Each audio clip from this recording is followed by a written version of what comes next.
I want to formally introduce you to Mary Dutton, who has joined us as the Programs and Communications Coordinator. Thank you. Excited to be here. We're just thrilled to have Mary join our team. It's been a lot of fun having her here now, and we can't wait for all of you to have an opportunity to meet her in person. She's been a great benefit and has just really rolled her sleeves up and taken on a lot of all the great things that are going on. So we really appreciate it. And you'll definitely be hearing more from Mary throughout the process. She'll be helping with all of the process pieces as we go forward this fall. And for those that might be new to the Community Foundation in one way, respect or another, I want to make sure that you get an opportunity to meet Cynthia Clay, our president and CEO. Cynthia, thank you for joining us today. Thank you. And thank you all for all the great work you do. We are honestly humbled by all you do. All right, so there's a lot of ground to cover, so we're going to jump right in.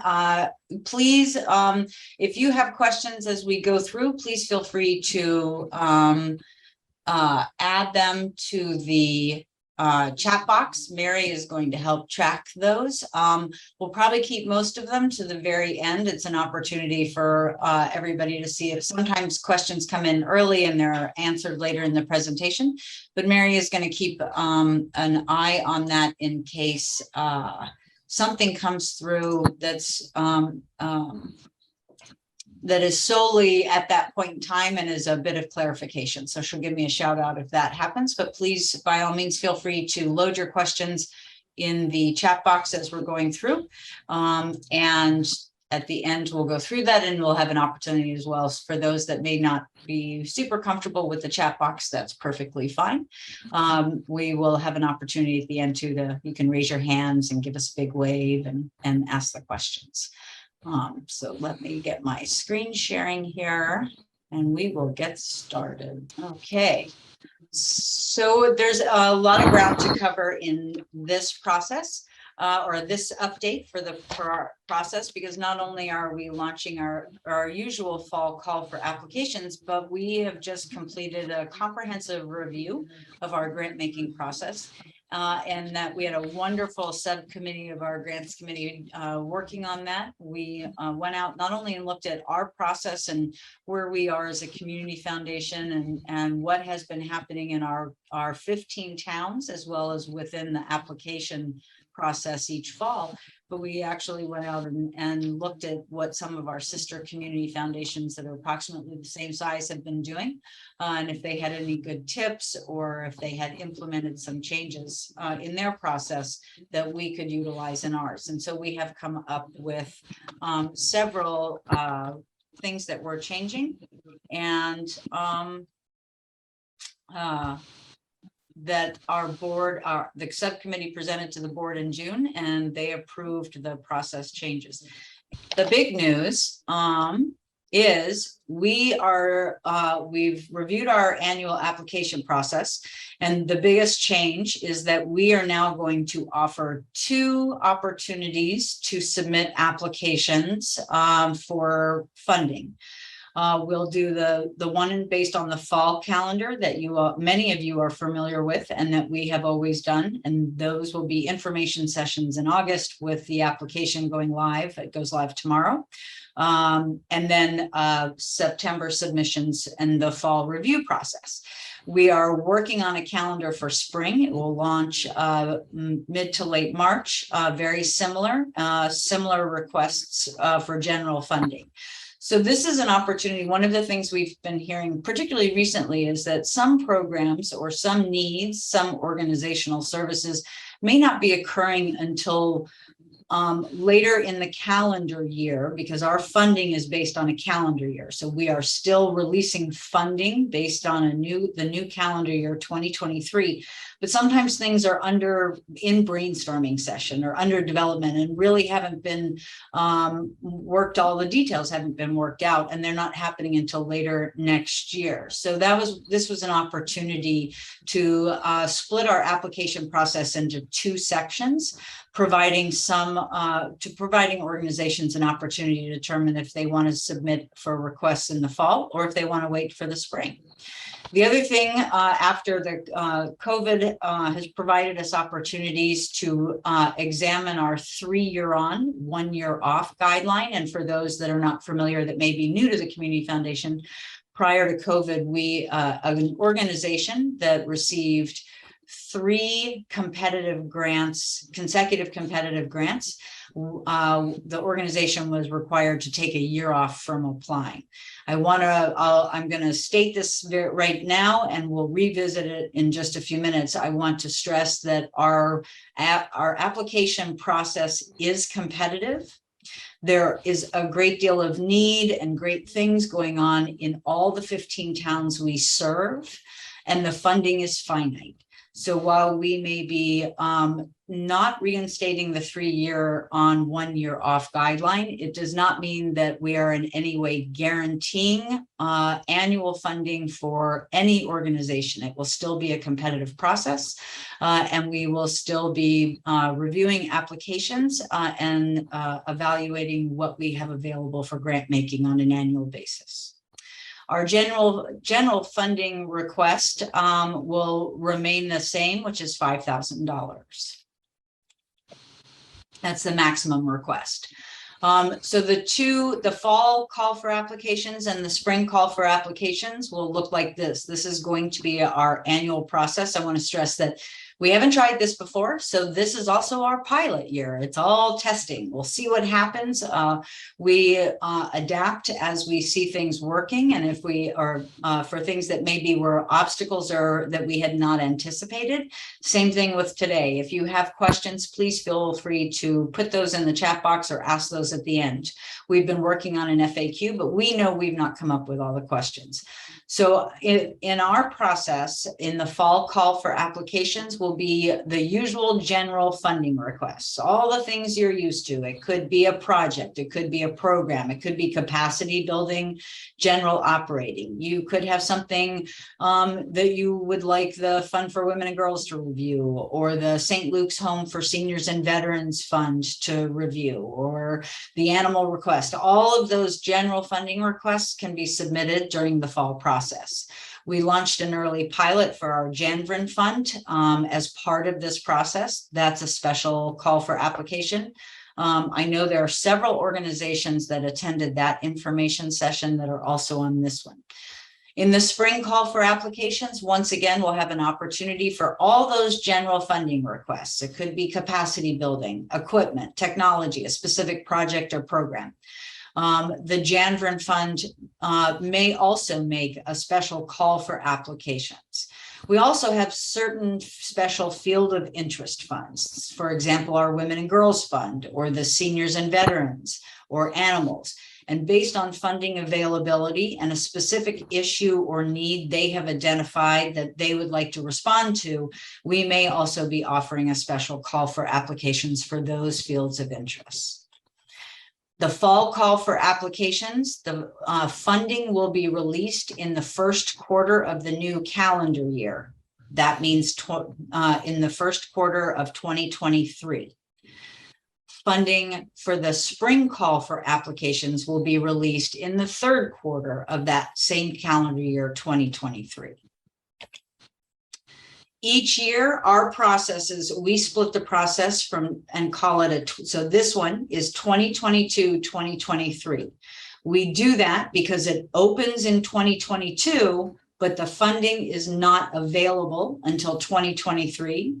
The funding you request, if it's granted, can only be used in 2023. It cannot be used to back pay into the 2022 calendar year. And then our process will have 2 calls for application, the fall and the spring. So come next year, in the fall of 2023, we're going to start all over again. That'll be a whole new process. Same thing will happen in 2024. So this will be our annual process, at least right now, as we are piloting this and testing it out. We tried to think of some questions that might already be moving, that people might be asking themselves. So we have a couple of examples here, and hopefully are going to sort of the questions that popped in our head right away. So right away, one of the things that we came up with was someone we were sure was going to say, so can our organization submit applications for all types of funding in the fall and in the spring? If you're offering all these opportunities, can we apply to everything? No. You must choose one type of application to submit. So it's one application per organization and one application for an opportunity that is on offer. So in this case, this information session, what we are launching right now is general funding requests. That is what this is set up for, and that will be the application. If you are interested in requesting funding from the community foundation and you want your application reviewed in the fall, you can apply for general funding this fall. If your organization chooses to apply in the fall cycle, you cannot choose any other special, and this will be annually, any other special initiative in the fall, and you would need to meet the criteria for that as well. The second question we knew was going to come up was, if your organization applies for and receives a general funding grant this fall, could you apply for general funding in the spring? And the answer is no, because that's the same type of funding. You may consider applying for one of the special initiative opportunities as long as your request meets the criteria set forth, which we will announce in the spring as we get ready to open that process, that call for application. And as long as the funding request is not associated with your general funding award, that whatever it is that you ask for and are awarded for in this general funding fall cycle. In other words, the way to think about it is you can't come back and seek additional funding for something you received an award for this fall. It's not a way to keep building up more and more funding for the same thing from the community foundation. We would love to be able to do that. Right now, the funds are finite, and there's a lot of great ideas, a lot of need, a lot of issues in our community, and we are really trying to ensure that we are able to help as many organizations and as many members of our 15 towns as we possibly can. We also we always encourage collaborations, and we get this question in every process.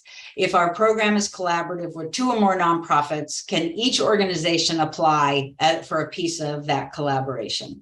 And the answer is no. Only one organization applies on behalf of the partners or collaborators. It's one application per program or project that a number of organizations are collaborating on. Another question we often get is, our organization has 2 programs in mind, one that's collaborative and one that is standalone, and only for our organization. May we apply for both? At this time and in the past, we've asked that you select one, to be a collaborator or to apply for your program. Particularly now as we go into 2 calls for application in each annual process, there will be an opportunity for you to find opportunities to consider your various ways to apply, because we're not focusing on just one call for an application each year. The other question we often get is, we have an idea, but we don't have any specifics. There's no timeline. We don't have really any idea. We just have a brainstorm. Should we go ahead and apply? And we always say, you should probably wait until you have some more development of what you're thinking and what it is that you will need to actually do whatever you would like to do, because our committees will look for those details. They applaud great ideas, but they also want to see that what the plan is to put that idea into practice. We also knew that one of the questions we would get was, if you applied for general funding in the fall and were denied, could you reapply in the spring? And the answer to that is yes. So as that we definitely foresee could be a potential instance to happen, because while we would look forward to and love the day that we could just apply or award and fund every application that comes in any way possible, we are not there. Funding is finite. And so we do want to make sure that that is an opportunity for everyone. So some of you have probably heard some of the things we'll touch on now that in the past presentations, but we've gone back through and we've looked at some things and issues and questions that keep popping up in each process. And so we're going to touch on those and try to help make sure that you recognize how much we're putting a bunch of information out there. We hope it helps, and we always want you to ask more questions. Feel free to, as you're preparing your applications, feel free to send an email, because maybe you thought of something that we haven't. So as a reminder, the general funding request, the maximum amount you can request of the Community Foundation is $5,000. As a reminder, this call for applications is funding for calendar year 2023 only.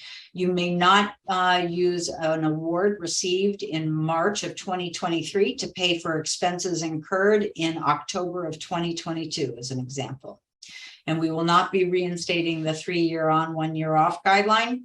However, once again, there is no guarantee of funding for any organization in our community. We want to know what's going on. We have donors and fellow funders out there that often call us and say, what have you heard? We haven't really heard much. We share information whenever possible, so your applications are very helpful. But unfortunately, there are finite sources of funding in general.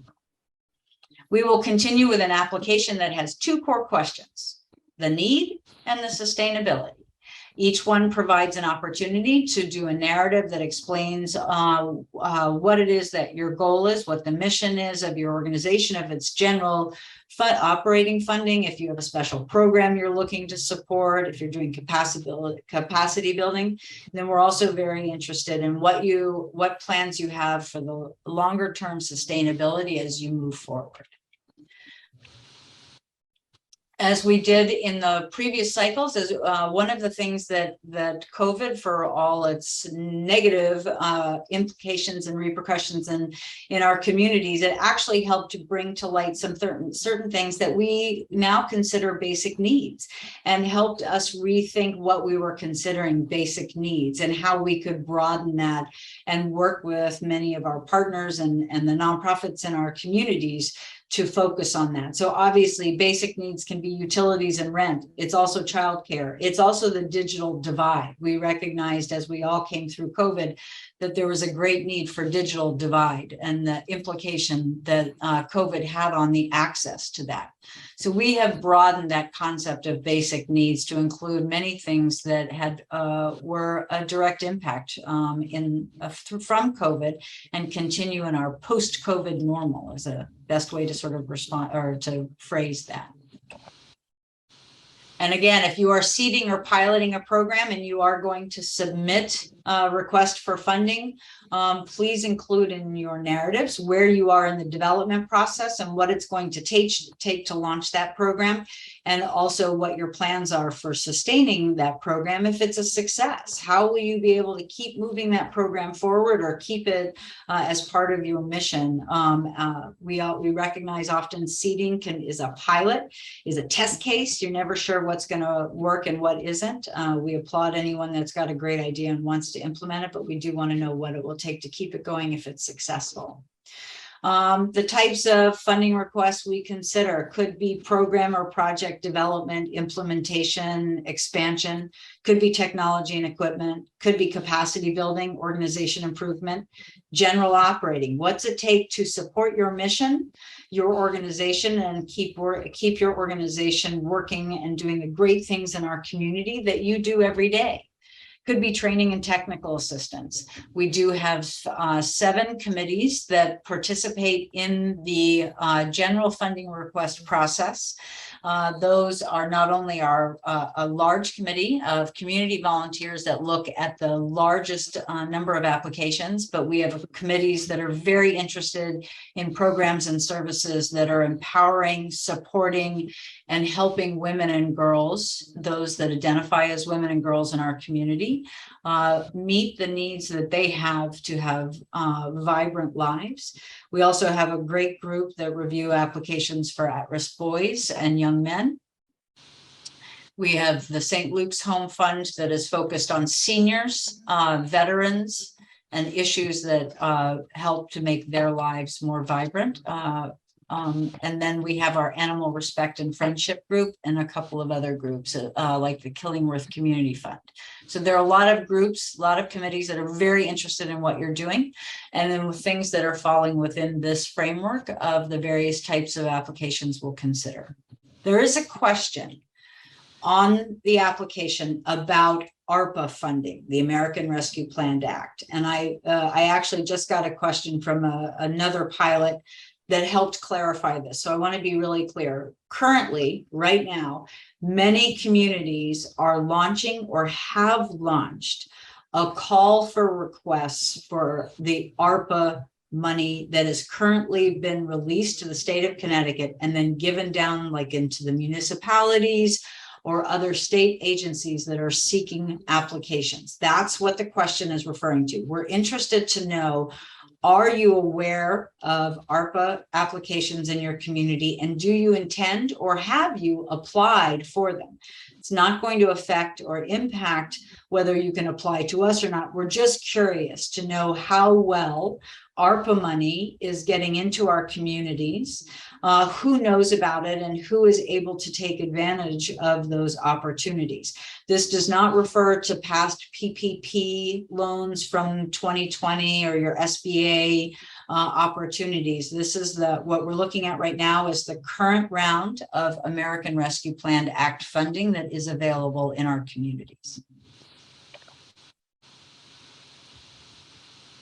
We do require, for those that might be new to our process, for many of you who have done this before, as you know, we do require a completed summary budget form. It will be on the website in Word. You download it, you fill it out, you save it to a PDF, and you upload it to your application.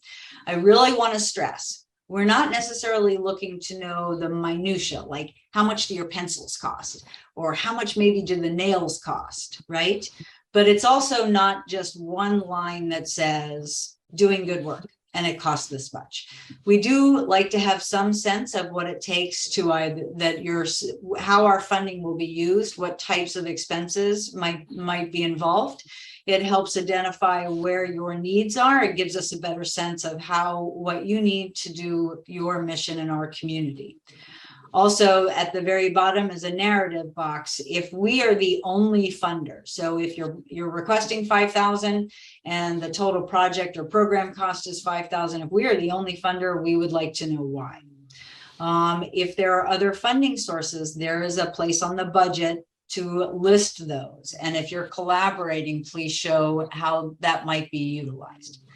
Proofread, proofread, proofread. I can't stress this enough, particularly on the first page of the application where it asks for your request and the total project cost. And I'm going to show you the budget form here in just a moment. And on the budget, the total expense, I can't tell you the number of times those may not match. And we then have to try to figure out why they don't match. So please just proofread both the narrative sections, but also to make sure you're answering all the other questions.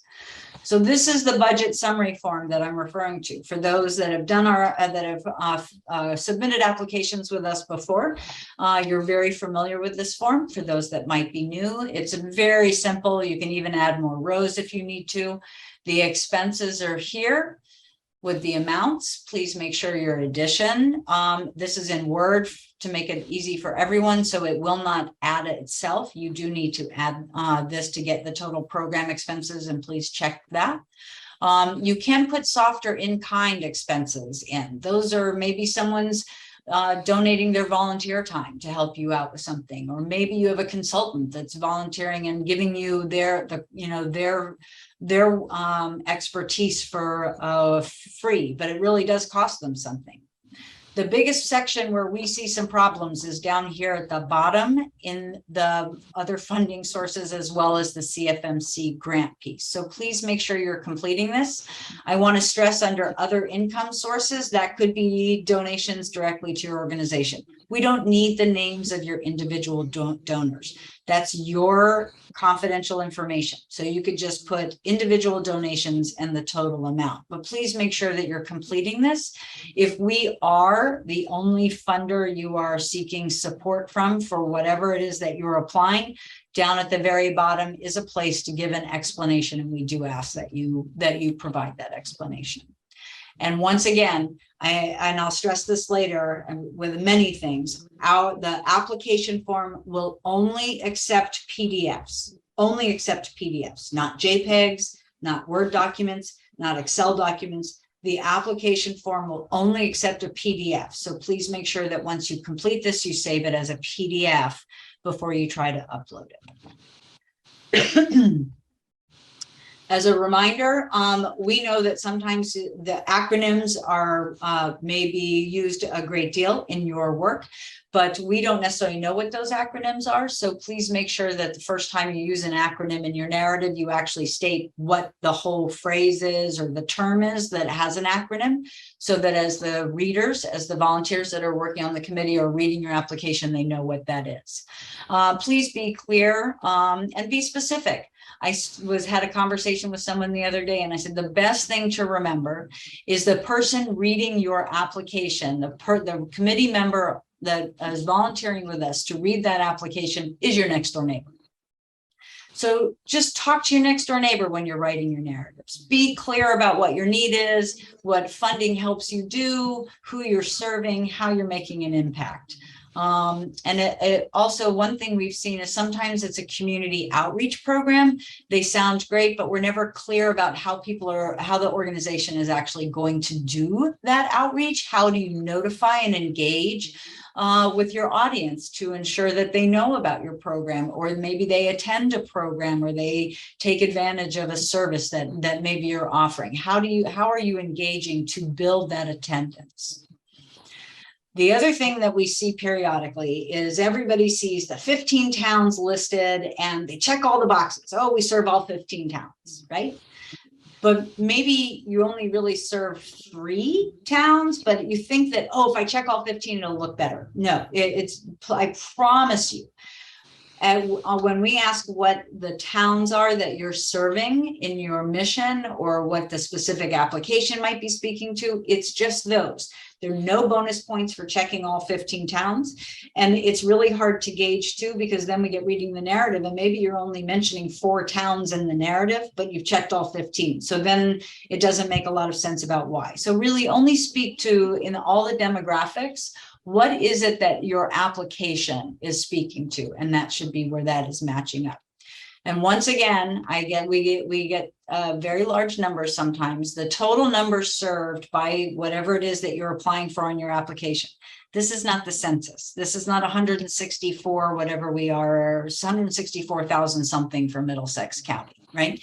So really think about it. If you have a program that serves 15, that's okay. Say it serves 15. It could be making a huge life-altering change in 15 lives, right?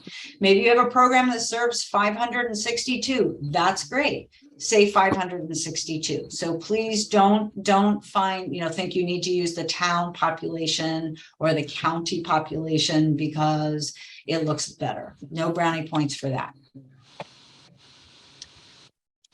We do require letters of support on partnerships and collaborations. There are 2 types of partnerships and collaborations we've identified. One is when 2 nonprofits, 2 501c3s are working together on a single program or project. Only one of them can be the applicant. That's the individual organization that will take fiduciary charge of the grant award if it's applied, make sure the evaluations are submitted on time. But we require a letter from the other organization saying, yep, we are all in on this. We are so excited to partner with so-and-so organization.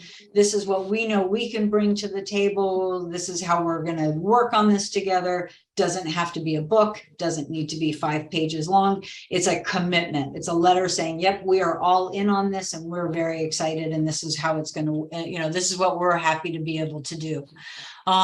There's a question on the application asking if it's new or ongoing. We're always interested to see how partnerships and collaborations develop among nonprofits. The other one might be a partnership or a collaboration with a school or an individual school or school district. Often nonprofit organizations are approached to provide programming either in school or after school that supplements the curriculum in place at a school or school district. We're thrilled when we see those partnerships. We know that you have some great expertise and the schools are really excited to take advantage of your expertise and share it with their students. We do ask that a letter from the superintendent, and if it's multiple schools, the principals as well, stating that this is a collaboration or partnership with your organization. They have made space in the curriculum for you to come in and do this program. The reason we ask for this, it's not just, oh yes, we're great to have Acme come in and do a program, period.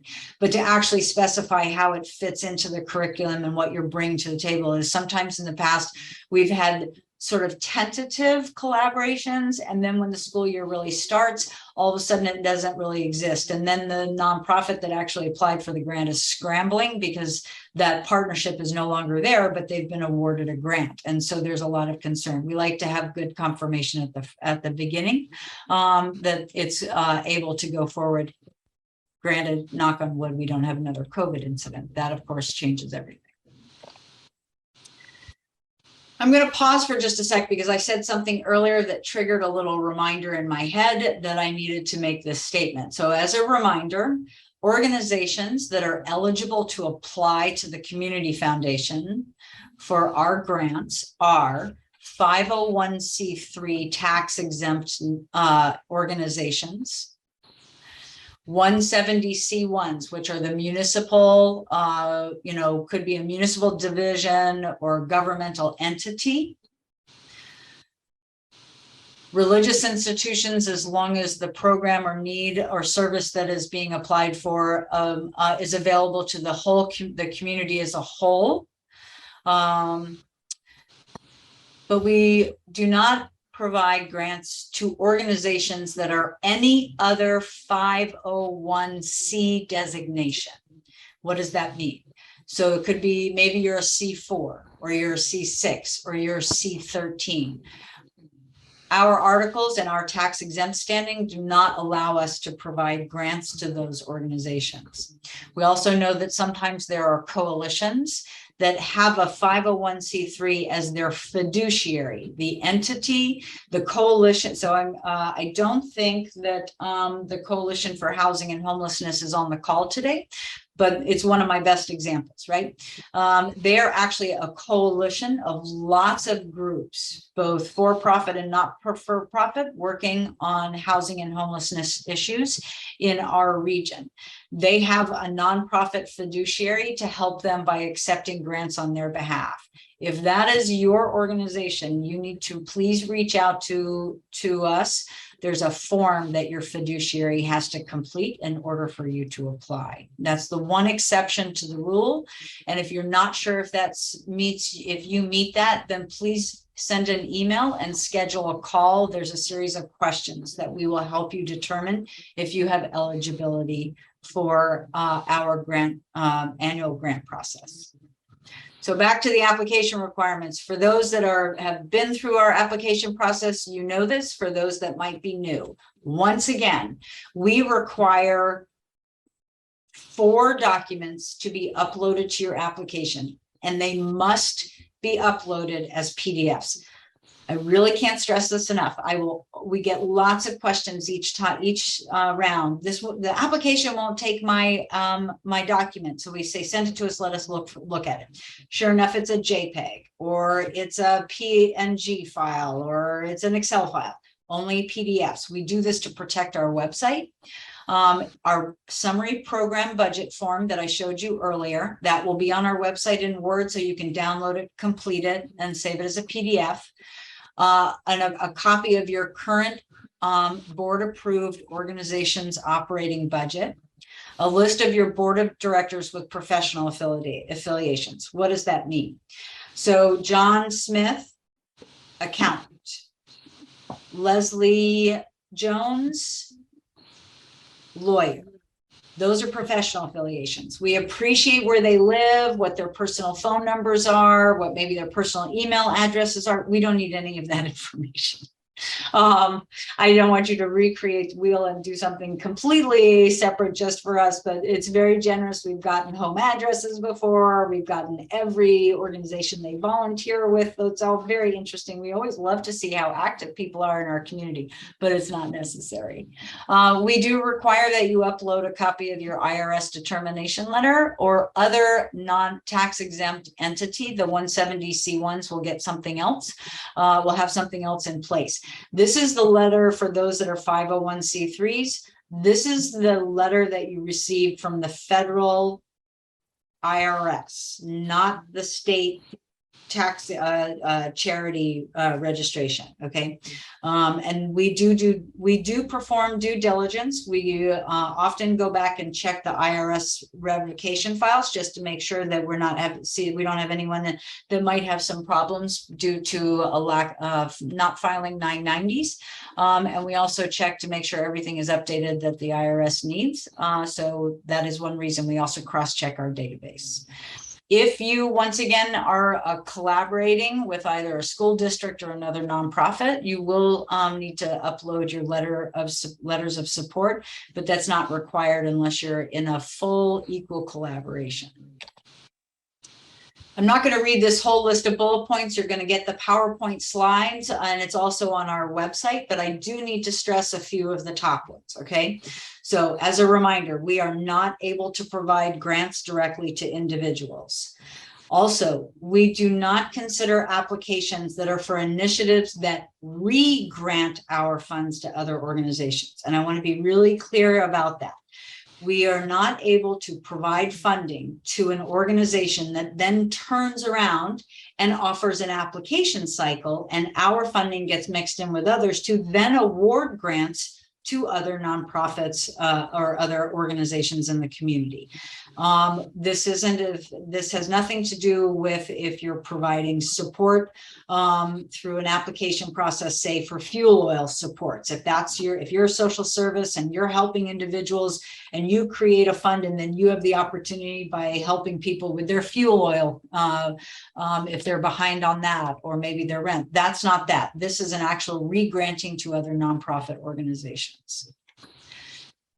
We believe very strongly and stand by equity, equality, non-discrimination. We have a requirement that organizations must, in their constitution, bylaws, or practices, not discriminate against a person or a group on the basis of age, race, national origin, ethnicity, gender, disability, sexual orientation, or identification. That is also a thing that you must attest to on the application. The new staff positions and hazard pay expenses that may have been carried over from one budget year to another due to the COVID pandemic, we're not able to fund those, or recouping lost revenue. The rest of them are out there. They're pretty standard. It's what we've done, but those are the ones that we are strongly reminding everyone to keep in mind. As a reminder, particularly for those that maybe are not familiar with how to find the application and the other information, the application will go live tomorrow, meaning there'll be a click here button. We've started updating the application overview, the instructions. We'll have the FAQ up either later this afternoon or tomorrow morning, as well as these PowerPoint slides. You can find all of that information on our website. Hover over nonprofits, and on the left there you see grants program. That's where all the information as well as access to the online application form will be. So that's where you'll be able to find that. We will have, as I mentioned, there's going to be a lot, you'll see hyperlinks. So everything gets uploaded for you for PDF, so you can download it. You can share it with someone who's going to work on the application with you, however you want to do that. But you'll see an FAQ. We get this question a lot. There is no print preview on our application, which means it's hard sometimes to get all of the demographic questions or the two main questions, and maybe someone's going to help you with it. We actually create an application outline document, lists every single question that's asked on our application, so you can actually open that, and whoever's helping you work on the application, you all can get right to work, even if the application's not live yet. We have a general instructions and information document that gives some similar tips and tricks that we cover in this information session. We will have the PowerPoint slide deck in PDF out there, as well as a link to this recorded information session as well. So maybe you're here representing your organization, but someone else is going to roll up their sleeves and work on the application for you or with you, and you want to make sure they get all this information. You'll be able to forward all of it to them. Applications must be completed on our website. You cannot print the page off the website and complete it by hand and submit a hard copy. They must come in through our website. And again, only because I get calls every single time about the application not accepting a document. Don't forget, our website only accepts PDFs. If you do have a problem uploading your PDF, please don't panic. You're more than welcome to yell at the website. I do that quite frequently. Mary can attest to that. She hears me grumble at it when it doesn't do what I want. But please don't fight with it. If you are having a problem with the application form, please send me an email, send Mary an email. We will look at it. It could be something on our end. There could be a technical problem, and we like to know about that, because if you're having a problem, somebody else is having a problem. If it won't accept your PDF, we've got some workarounds. So please reach out to us. Don't get yourself all panicked. It's really not worth it. We are happy. We try to make this as simple and straightforward as possible. As I mentioned, there is not a print preview, so you can see your whole application before you click submit. There are a couple of reasons for that, particularly because it's on a temporary site, which we do to protect our own website from hackers, bots, and all that other nasty craziness that goes on sometimes in the internet world. You can page forward and backward. Make sure you've answered all your questions. Okay, so please check all of that. You can even send your link to someone else and they can check it for you. Once all is, that's also why we offer the outline, so you can see ahead of time what the questions are. They're not hard, they're pretty straightforward, and you can get all of your answers prepared ahead of time. All right, I'm going to spend a couple of extra minutes this time on this slide, and I'm going to reiterate this. You're going to get tired of hearing about this, I promise. But this is the biggest problem that we have every year. It also is a problem that we have with the evaluation form, because it's done very similarly. So let me really walk through this and be very clear. Our application provides you the opportunity to save and finish later. So as you're working through the application form, you're always going to have buttons at the bottom that will say previous, next, to page back and forth. And then throughout the application, it will have an opportunity to save and finish later. So once you start your application, you don't necessarily have to complete the whole thing at one fell go. You can go back, but it is stored on a temporary server. When you click save and finish later, you are going to get this on your screen. This statement that says, please use the following link to return and complete to this form. It's going to give you the link, and then it's going to give you the opportunity to email yourself the link. I can't stress this enough. Highlight this HTTPS link, highlight it, copy it, put it on a notes pad or a Word document, email it to yourself, do whatever you need to do to save it before you enter your email address and click send link. As long as you are working on your application, we cannot see it. We cannot access it. We cannot get you this link. We have no way to get you this link if you don't save it. Okay. The reason I'm stressing this is people will have to type in their email address to have the link sent to them. And what we found in the past is sometimes they may have miskeyed their email address, so the email never shows up. So then you have two options. You either have copied this, yay, you've got your link and you're all set, or you have to start all over from scratch. So I just can't stress this. Very simple. Copy this, get yourself open up a Word document or a Notepad document, or I use the sticky notes if you're on a Microsoft Windows application, stick it in there until you need it. The other thing you need to know is this link is generated solely for your application, and it will expire in 30 days. Okay. So tomorrow is the 10th. Applications are due on September 22nd. If you immediately go in and open an application and start it, but don't really put anything into it and start saving it, that's day one of 30 days. It's not every time you do the save and finish later, it's the first day you initiate it, because your link will never change. It is always yours. So every time you go in to work on it, and then you click save to finish later, it's going to be the same link, but it started counting 30 days ago. I had this happen with this exact same thing with the evaluations. Those of you that have evaluations due, they're due September 15th. Same thing. Someone emailed me. She was on day like 35 of working on her application, and the link wouldn't work anymore. There was nothing I could do. She had to start the evaluation all over. Luckily, she wasn't that far in. It was great, but can't help once that link expires. Incomplete applications will not be reviewed during the process. We will notify you if that's the case. You will receive, when you finally hit submit on your application, you will receive a copy of the email that comes into us, and it's going to have the PDFs on it. It's going to show you all your responses, so you'll have it for your files. Now, if there's a lot of website traffic going on, not just with us, but say the start of school, internet traffic in general is heavy on all of those internet servers out there, it can take a little time to get to you. So if you don't receive it on the very first moment you click submit, don't panic. But if it hasn't arrived in 3 or 4 days, reach out to us. We can get that information. We can get a copy to you. We're happy to help you do that. But sometimes we've noticed in high internet traffic times, there can be a little bit of a delay for it to come in. We're also not requiring a submission of a hard copy. So, you don't have to print it out, send us a hard copy. However, if we do note discrepancies or problems, we may request a hard copy once that's been completed, just because you can make some additions to that. We may have follow-up questions about your application as we go through the process. We will contact the person listed on the application as contact person. So whoever that person is, please make sure that they know to keep an eye on their email, because those follow-up questions do come in via email, and the prompt response is appreciated.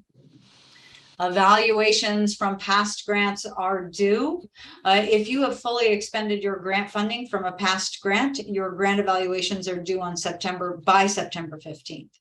If you are still in the process of expending prior grants funding, that's okay. We have an interim. That interim evaluation form can be requested either from me or from Mary. We're happy to send that to you. But the final evaluation is on our website. You go to nonprofits, hover over nonprofits. Under resources, there is a page specifically for grant evaluations. And most of you will be using the general evaluation form, unless maybe you have a special funding award from GSB from a cycle last year or another special initiative. Now, what else are we involved in? It is our 25th anniversary, and we are so excited to celebrate 25 years of incredible work by incredible nonprofits in our community and the donors that helped make all of that happen. So what do we need from you? Well, as you know, we always love to get stories and photos, but we're working on 2 things. We're putting together our annual report to the community, and we are working on a photo montage for our wonderful 25th anniversary celebration in the fall. And we're doing a lot of facelifts across and uploading some new photos throughout our website. So we need your help. We need photos. We need quotes. If you've got great short stories that explain, that talk about your impact that we can feature, we need those. Please send those. And if we could get them by August 18th, that would be even better, since we have a couple of projects that we're really pushing forward hard right now. But if not, include them in your evaluation and we will keep using them. But as many of you know, we love to tell your stories and show your photos off in our report to the community. So this is your opportunity to get that information to us. We could really use your help, and we really appreciate all you do. We like to brag about you because you're doing great things. So the 2022-2023 process, the calendar for the fall. So what's happening for the fall? We haven't posted the cycle timeline for the spring yet. So if you think you want to apply this fall, the application form will be available tomorrow. They are due at 4 p.m. on September 22nd. Our committees will begin reviewing in October and make their recommendations in November. Our board meets in early December, and then we will notify you by the end of December of the funding decisions.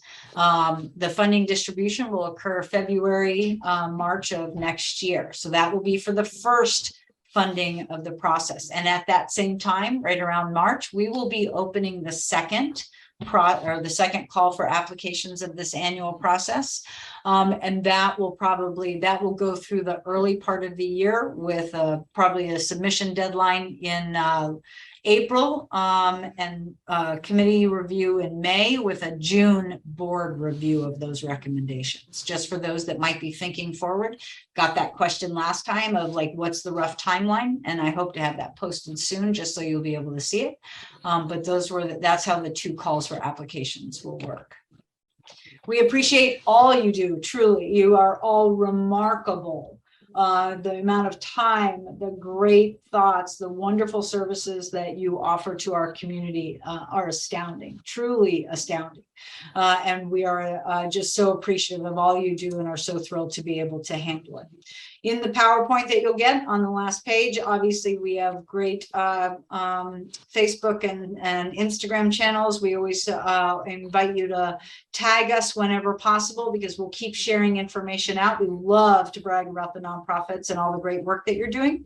And our contact information will also be in the PowerPoint slide deck that you will get. All right, so we're going to jump into questions. Mary, I haven't had a chance to look at the chat box. So where are we with some questions? We have not received any in the chat just yet. Okay. Oh, I think we have some trouble coming in. Let's see. Do we require the latest 990? Linda, that is a great question. No, unless you get an email from us that says, could we have your most recent 990? So please there's no place on the application for you to upload your 990. There is a question on the, when was the most recent one you submitted, and are you submitting them? If you're a new organization, as part of our due diligence, we might reach out and say, as part of our due diligence, you're brand new to us, please send us, please email us your most recently submitted 990. It's just a way of us to get for us to get to know your organization and see that you're following the IRS requirements. But no, you do not need to submit it with your application. Let's see. If it is a question specifically about an application you think you might want to apply, and it has details about what your organization is thinking and how to approach that, or would your organization be eligible, those we schedule phone call appointments for. Just shoot an email, because there are always questions that need to be asked. It's not a blanket yes or no. We want to make sure we direct you in the right direction and help you as much as possible. Cynthia, Mary, this is the second info session. What did I forget from the first? Or what is it that I'm not thinking of? Because I know I probably did. You did not forget a thing as far as I'm concerned, but I really want to stress to all of you as you process this, because this is a pilot program for us. So we'd love to hear from you. We're not perfect. Imagine that. We're not perfect. We try to anticipate everything, but we know there are other things that we haven't thought of. We welcome your thoughts. And to Cynthia's point, we always say this: you're going to get off the information session. Yep. You're going to percolate a little, and someone in your organization is going to say, oh, did they talk about XYZ? And you're going to go, oh, should have asked that. Send us an email. Not only will we incorporate if it's, and someone's asked just about an email with the application and presentation. So not only do we try to share out questions in general that come from the information sessions if we get them, but they could be great for the FAQ too. So by all means, send those in. Someone asked if you're going to get an email tomorrow with the application and the presentation. We're happy to shoot that out just so you have it. It will be on the website. Now, if you've noticed, I haven't told you the exact time to go on the website tomorrow to be able to click the button for the application. And Lynn Fairfieldson is laughing at me right now because she has done this before. I'm not going to give you a time except to say, could you please wait till like mid-afternoon? Because if I tell you, oh, it'll be there at noon, I'll have technology problems and it won't be there at noon. And then we get all of these emails and these phone calls. I'm on the website. Where is it? I'm on the wrong place. So I'm going to say, could you do me a favor? We'll try to be like, especially to everyone who's been so nice and come on both information sessions. It's so great to see you all. We'll send out a little woohoo, it's out there. Yay. But I'm not going to tell you what time it is because that jinxes me. And Lynn, stop laughing at me. I'm laughing with you, not at you.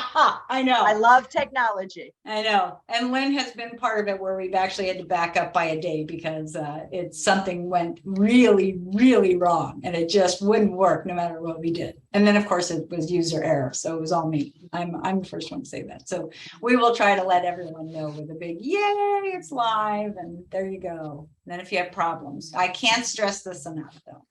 If you have problems with the application, sometimes it's the technology. So please don't sit around thinking I don't want to bother them. If you have problems with that application form, please let us know because it really could be the technology. And that means you're not the only one, but no one is telling us. You all are great. Thank you so much. Send photos, send stories. We'd love to brag about your good work. Right. Please, please, please. Good to see you all. Hopefully in person the next time, but it was great to see you all.